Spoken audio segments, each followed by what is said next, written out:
नमो भगवते वासुदेवाय।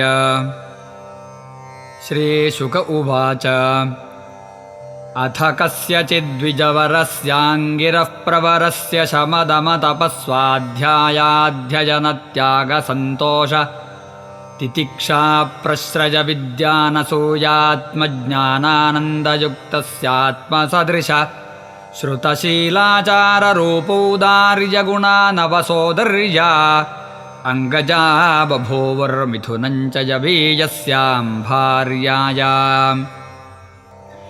यस्तु तत्र पुमांस्तं परमभागवतं राजर्षिप्रवरं भरतमुत्सृष्टमृगशरीरं चरमशरीरेण विप्रत्वं गतमाहुः। तत्रापि स्वजनसङ्गाच्च भृशमुद्विजमानो भगवतः कर्मबन्धविध्वंसनश्रवणस्मरणगुणविवरणचरणारविन्दयुगलम् मनसा विदधदात्मनः प्रतिघाशङ्कमानः। मनसा विदधदात्मनः प्रतिघातमाशङ्कमानो भगवदनुग्रहेणानुस्मृत स्वपूर्वजन्मावलिरात्मानमुन्मत्तजडान्धबधिरस्वरूपेण दर्शयामास लोकस्य। तस्यापि ह वा आत्मजस्य विप्रः पुत्रस्नेहानुबद्धमना आसमावर्तनात् संस्कारान् यथोपदेशं विदधान उपनीतस्य च पुनः शौचाचमनादीन् कर्मनियमाननभिप्रेतानपि समशिक्षयदनुशिष्टेन हि भाव्यं पितुः पुत्रेणेति।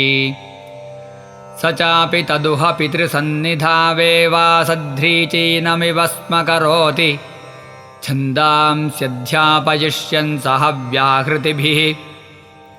सप्रणवशिरस्त्रिपदीं सावित्रीं ग्रीष्मवासन्तिकान्मासानधीयानमप्यसमवेतरूपं ग्राहयामास। एवं स्वतनुज आत्मन्यनुरागावेशितचित्तः शौचाध्ययनव्रतनियमकुर्वनलशुश्रूषणाद्यौपकुर्वाणककर्माण्यनभियुक्तान्यपि समनुशिष्टेन भाव्यमित्यसदाग्रहः पुत्रमनुशास्य स्वयं तावदनधिगतमनोरथः कालेनाप्रमत्तेन स्वयं गृह एव प्रमत्त उपसंहृतः। अथ यवीयसी द्विजसती स्वगर्भजातं मिथुनं सपत्न्या उपन्यस्य स्वयमनुसंस्थया पतिलोकमगात्। पितर्युपरते भ्रातर एनमतत्प्रभावविदस्त्रय्यां विद्यायामेव पर्यवसितमतयो न परविद्यायां जडमतिरिति भ्रातुरनुशासननिर्बन्धान्यवृत्सन्त।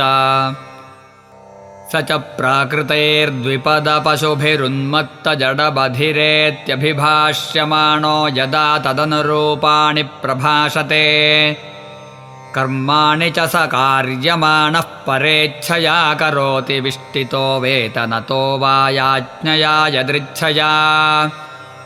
वोपसादितमल्पं बहुमृष्टं कदन्नं वाभ्यवहरति परन्नेन्द्रियप्रीतिनिमित्तम्। नित्यनिवृत्तनिमित्तः स्वसिद्धविशुद्धानुभवानन्दस्वात्मलाभाधिगमः सुखदुःखयोर्द्वन्द्वनिमित्तयोरसम्भावितदेहाभिमानः।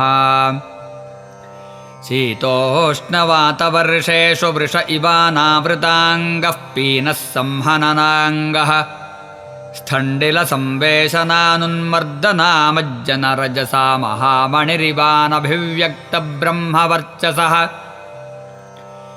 कुपटावृतकटिरुपवीतेनोरुमषिणा द्विजातिरिति ब्रह्मबन्धुरिति संज्ञया तज्ञजनावमतो विचचार। यदा तु परत आहारं कर्मवेतनत ईहमानः स्वभ्रातृभिरपि केदारकर्मणि निरूपितस्तदपि करोति किन्तु न समं विषमन्यूनमधिकमिति वेदकणपिण्याकफलीकरणकुल्माषस्थालीपुरीषादीनि अप्यमृतवदभ्यवहरति।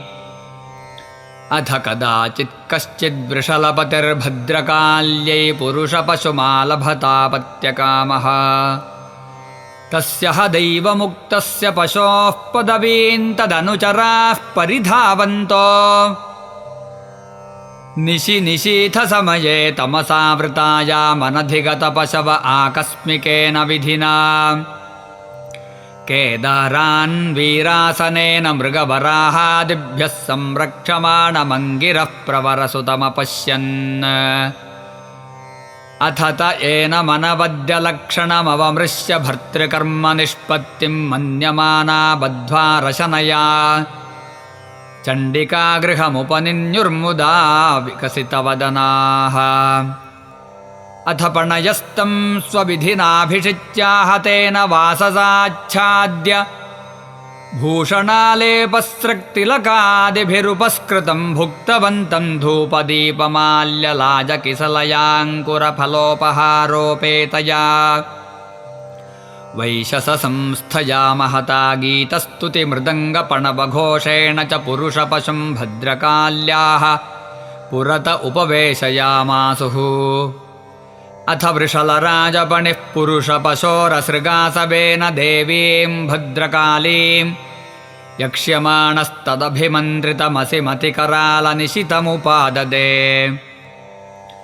इति तेषां वृषलानां रजस्तमः प्रकृतीनां धनमदरजवुत्सिक्तमनसां भगवत्कलावीरकुलं कदर्थीकृत्योत्पथेन स्वैरं विहरताम् हिंसाविहाराणां कर्मातिदारुणं यद्ब्रह्मभूतस्य साक्षाद्ब्रह्मऋषिसुतस्य निर्वैरस्य सर्वभूतसुहृदः सूनायामप्यननुमतमालम्भनं तदुपलभ्य ब्रह्मतेजसातिदुर्विषहेण दन्दह्यमानेन वपुषा सहसोच्चचाटसैव देवी भद्रकाली भृशममर्षरोषावेशरभसविलसितभ्रुकुटिविटपकुटिलदंष्ट्रारुणे क्षणाटोपातिभयानकवदना हन्तु कामे वेदं महाट्टहासमतिसंरम्भेण विमुञ्चन्ती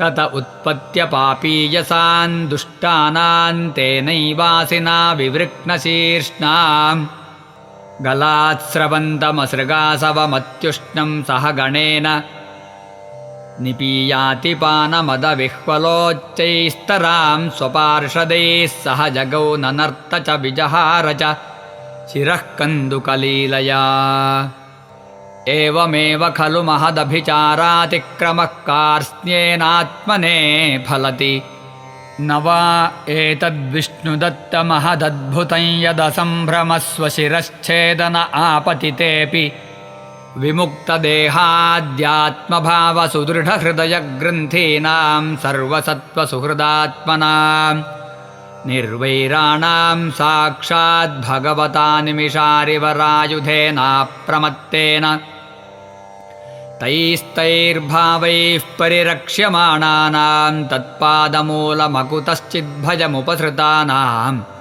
भागवतपरमहंसानाम् इति श्रीमद्भागवते महापुराणे पारमहंस्यां संहितायां पञ्चमस्कन्धे जडभरतचरिते नवमोऽध्यायः।